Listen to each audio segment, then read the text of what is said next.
ከጃኒ ጋር ያለ የፍቅር ህይወት ወሳኙ አፓርት ለፍቅር ህይወት ያመራችሁት ከምታስብ ወሳኝ ጥያቄ ማለት ህይወቴ እንደውም እንደዛ ፍቅር ይዞኛ ያውቅም። እሷ ያለችበት ቦታ እኔ በቃ ሁሌ መሄድ እፈልጋለሁ። ቀጥልሽ አስወጭ ምናምን ወንዶች የዛኔ በቃ አልፋታሉኝ፣ በቃ ይሰድቡኛል። ያንቺ ቁንጅና ከሌሎች ሴቶች ጋር የምታነጻጽሪው የኔ ቆንጆ ቴዲ ደውሎልኝ አይዞ ብሎኛል ብለህ ነበር። ደውሎልኝ ነበር ቴዲ የኔ ቴዲ። አዎ አወሩ ደግሞ የቴዲ አፍሮ ኃይል ሳይለንት ነው። ከዛ መስታወት ላይ ቆሜ የራሴን ቦርጭ ከነቦርጭ አየዋለሁ። ቦርጫም ግን አይደለሁኝም። ሰላም ቤተሰቦች እንዴት ናችሁ? ዛሬም እንግዲህ እንደተለመደው በአነጋጋሪ ቪዲዮዎች ተመልሰን መተናል። የአዶናይና አምለሰት ሙጬ እንግዲህ አነጋጋሪ ፖድካስት ዛሬም እንደቀጠለ ነው። አዶናይ እንግዲህ ያወራውን ስለ ጃኒ አዶናይ እንግዲህ ስለ ሪሌሽንሺፕ ያወራበት ከጃኒ ጋር ስላላቸው የሪሌሽንሺፕ ጉዳይ በደንብ የገለጸበት ፖድካስት ነው። እንግዲህ እንደምትወዱት ተስፋ አደርጋለሁ። እንግዲህ ቤተሰብ ቪዲዮን ከመጀመራችሁ በፊት ላይክ እና ሰብስክራይብ ማድረግ እንዳትረሱ። ወደ ቪዲዮ ቲክቶክ ላይ ፖስት አልኳት እንደዚህ እያውለበለብኩኝ ፓስ ከአሁን በኋላ ማንም እንዳይሳፈጠኝ ምናምን እያልኩ እንደዚህ አይነት ዘናጭ ብዳይታችሁ የምታውቁ ከሆነ እንግዲህ ንገሩኝ። ለራስህ ፍቅር ሳትሰጥ፣ ለራስህ ክብር ሳትሰጥ ከሰው ክብርና ፍቅር የምትፈልግ ከሆነ ተጠምተህ ትሞታለህ። ልክ ነው። የማውቀው ልቤ እስከሚነግረኝ በእርግጠኝነት አሸናፊ ነኝ። አሁን እኔ ትምህርት ቤት እያለሁ ፍቅረኛ የተነጥቃብኝ ነበር። አንተ ነህ ይሄን ያስወደድከው እኮ ስለሷ እያወራሁ ይሆናል። ከጃኒ ጋር ያለ የፍቅር ህይወት ወሳኙ ፓርት ማለት ነው። እኔም ከመጀመሪያው ጀምሮ ከናንተ ጋር ስከራከርበት የነበረው ወሳኙ ፓርት የአዶናይና የጃኒ ሪሌሽንሺፕ ጉዳይ ነው። እንግዲህ ቤተሰብ እሱ ነገር ላይ በጣም ከበፊቱም ጀምሮ አይደሉም እያልኩም ነበረ። ለኮንተንት ነው ምናምንም ስል ነበረ። ግን አብዛኞቻችሁ ደግሞ አረ እነሱማ ሪሌሽንሺፕ ላይ ናቸው ምናምን ብላችሁ ኮመንት ስታደርጉልኝ ነበረ። እንግዲህ እሱን የምናውቀው ዛሬ ይሆናል። እንዴት ነው አፋጣጠች አምለሰት ከጃኒ ጋር በጣም ብዙ ሰው ማወቅ የሚፈልገው ጥያቄ ነው። ጃኒ አሪፍ ሰው ነች። በጣም ከሰው ከሚያያት በላይ እንዴት ነበር ወደ ፍቅር ህይወት ያመራችሁት? ከምታስብ ወሳኝ ጥያቄ ማለት ቤተሰቦች አዶናይ ከውጭ ሀገር ሲመጣ መቼስ የምታውቁት ነው። በቅርብ ጊዜ ነው የመጣውና በቃ አልነበረም እዛም የነበረ ታይም ላይ ምንም ይሄን ያህል ሪሌሽንሺፓቸው በምንም ጉዳይ ስለ ጃኒ አንስቶ አያውቅም። ግን እዚህ ከመጣ በትንሽ ጊዜያቶች ውስጥ ነው ኮላብ አድርገው ምናምን ብዙ ነገር የተፈጠረው። በላይ በስመ አብ በህይወቴ እንደውም እንደዛ ፍቅር ይዞኛ አያውቅም። እሷ ያለችበት ቦታ እኔ በቃ ሁሌ መሄድ እፈልጋለሁ። ከዛ ውስጥ ኧረ ችግር የለውም ምናምን እናቴ ቤተክርስቲያን ሄጄ ያለቀስኩት በእናትህ እንጂ እኔ ከኔ በላይ ቆንጆ የለም፣ ከኔ በላይ ወንድ ገራሚ የለም። አዋ ካልገዛልሽ ቾኮሌት ካልገዛልሽ አስቀንጥልሽ አስወጭ ምናምን ወንዶች የዛኔ በቃ አልፋታሉኝ፣ በቃ ይሰድቡኛል። የሆነ ጊዜ ትዝ ካላችሁ አዶናይ በጣም ስለ እንትን ያወራል፣ ስለ ሴቶች እኔ ቆንጆ ምናምን የሚል ቪዲዮዎች ይለቃል ምናምን። ከነሱ ውስጥ አንዱን አይታችሁ ተመለሱ። ያንቺ ቁንጅና ከሌሎች ሴቶች ጋር የምታነጻጽሪው የኔ ቆንጆ ስሚኝ፣ አንቺ ተመልከቺው፣ የቢጫ ፍላወር ነሽ። ሌላ ሴት ስትመለከቲ ደግሞ እንደዚህ ቀይ ፍላወር ታያለሽ። ሌላ ሴት ደግሞ አለች ቀይ ፍላወር እንደዚህ፣ ሌላ ደግሞ ቢጫ አለች፣ ሌላ ደግሞ ቀይ አለች፣ ሌላ ቢጫ አለች። ሁላቸውም ግን የየራሳቸው ውበት አላቸው። አንቺ ቢጫ ስለሆንሽ ከዚህ ቀይ ታንሻለሽ ማለት አይደለም። ሶሻል ሚዲያ ግን ምንድነው ያሳመነሽ አንቺ ይህ ቀይ ከሁሌም ካንቺ እንደሚበልጥ ነው። ሁሌም የሆነች ሴት ካንቺ በላይ እንደሆነች አሳምነውሻል፣ ራስሽን እንድትጠይ ማለት ነው። ለዛም ነው ከልብስ የምትሯራጩ፣ ለዛም ነው ከሜካፕ የምትሯራጩ። ራስሽን በቂ እንዳልሆንሽ እየተሰማሽ ማለት ነው። ከፍ ለማድረግ የማታደርጊው ነገር የለም። ራስሽን መቀበል አቅቶሻል። ሜካፕ ብታደርጊ፣ አዲስ ልብስ ብትገዢ፣ ብትዘንጪ፣ አገር ብትቀይሪ፣ ሌላ ሀገር እውነቴን ነው የምልሽ ሌላ ሀገር ውስጥ ብትገቢ በሄድሽባት ሁሉ ትከልተልሻለች እሺ ዝቅተኝነት፣ ራስን መጥላት ማለት ነው። ይህ የሆነበት ምክንያት ማለት ነው አንቺ ራስሽን እያወዳደርሽ ስለሆነ ነው። ግራ ገብቶሻል። ማወዳደር የለብሽማ።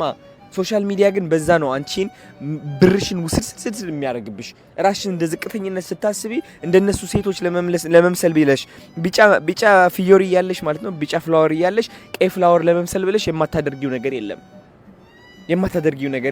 ኢቭን ቢጫም የሆነሽ እያማረብሽ እያለ አየሽ አንቺ አስተሳሰብ እንዴት እየጎዳሽ እንደሆነ። it doesn't make sense። ራስሽን ተቀበይ።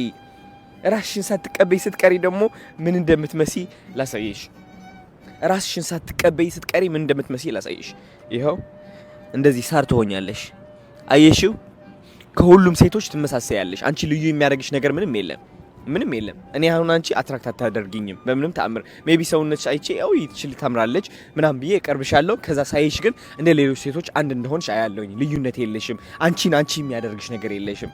እናም እንደዚህ ያለ ያወራል ነበርና በጣም የሚገርም ታይም ነበር የዛኔ ብዙ ወንዶች ምናምን ያላግጡበትም ነበር ብዙዎቹ ደግሞ ይናደዱበታል በተለይ የሚናደዱት ይበዛሉ እኔ ራሱ እናደር ነበር ምክንያቱም እሱ የሆነ ነገር አለ ማለት ከዛ የሚመጣ የሆነ ነገር አለ የሆነ አታክ ይፈጠራል በመሃል ማለት ነው ቤተሰብ የዛ ታይምኛ ወንዶች ምን ማድረግ እንችላለን ምን በቃ እንግዲህ አዶናይ ላይ እንዲ በጎሪጥ እንዲ ያየኑ መቆየት ነው እንጂ ሌላ ምንም እናመጣው ታሪክ የለም ይተርቡኛል እስከዛሬ ድረስ አዶናይ የኖረው ህይወት በሙዚቃ ይገለጽ ቢባል መርከብ የሚለው የሆነ ሰው እንዲያድግ ስትፈልግ ያለው ነፃነት ልነግርሽ አልችልም መርከብ ማለት የሮፍናን ሙዚቃ ነው ሮፍናንም በጣም አድናቂው ነው አዶናይ ካያችሁ ባለፈው የሆነ ነገር ተፈጥሮ ምናምን እንትን ተፈጥሮ ነበር በመሃላቸው የሆነ ስለ አዶናይ የሆነ ሰው ቪዲዮ ለቀቀ ያንን ቪዲዮ ሮፍናን ሪፖስት አደረገው በሪፖስቱ ምክንያት ደግሞ አዶናይ ወደዚህ ሶሻል ሚዲያ መጥቶ ደግሞ ለሮፍናን ስላስረዳው ብዙ ነገር ተፈጠረ ግን መርከብ ማለት የሮፍናን ዘፈን እዚህ ላይ ባስገባላችሁ ደስ ይለኝ ነበር ግን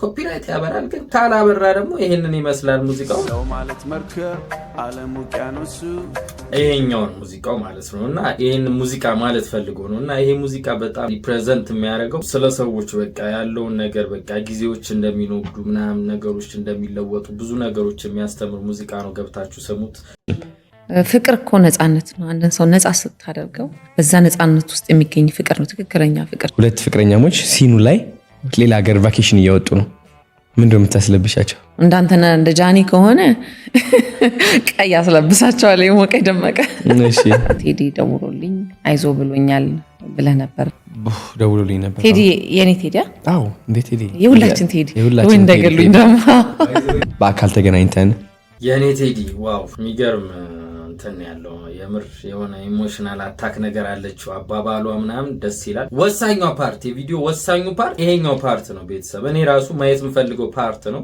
ወደ ስቴጅ አውጥቶኝ ምናምን ልስል ከሱ ጋር ምናምን ነው ያሰብኩት ፓወሩ ደግሞ የቴዲ አፍሮ ኃይል ሳይለንት ነው እንደ እናት ወጣቶች ላይ የሚሰራ የሚደመጥ ልጅ መልካም ሐሳብ ይዞ የመጣ ኢንስፓየር የሚያደርግ ኮንፊደንሳቸውን የሚያመጣ ልጅ እንፈልጋለን ያንቺን ከፍታ ለማየት ያንዱ ዝቅታ ማየት የምትጓጊ ከሆነ ሲኦል ላይ ነሽ ከእግዚአብሔር ከራቅ ደግሞ እነዛ ስኬታማ የሚያደርጉ ሐሳቦች ይጠፉብሃል ኢትዮጵያ ምን ታርገ ችግሩ አይምሮ ውስጥ ነው ያለው የሱ ስኬት ያንተ ውድቀት እንዳልሆነ ማወቅ ሶሻል ሚዲያ በደንብ መነጋገሪያ የሆነ ጉዳይ አለ ከጥሩነቴ መጥፎነቴ ጎል አድርጎ ለማሳየት የሚሞክር ሰው ካለ ሪስፔክት ማድረገው ሰው ከሆነ እንዳንድ ሰው ለማስረዳት ሞክራለሁ አንቺ አሁን ሳይሽ what a beautiful mindset you have እቺኛዋ ፓርት ለሮፍናን ሪስፔክት የሚያደርገው አዶናይ እዚህ እንትን ላይ ሶሻል ሚዲያ ላይ ካሉት አርቲስቶች ውስጥ እንግዲህ አንደኛው ወሳኙ ሮፍናን ነውና በቃ ሮፍናንን ያላደነቀ ሰው ደግሞ አይመቸንም ብራዘር ከደበራችሁ ሊደብራችሁ ይገባል ለኛ ጀነሬሽንና ለልጆቻችን ጀነሬሽን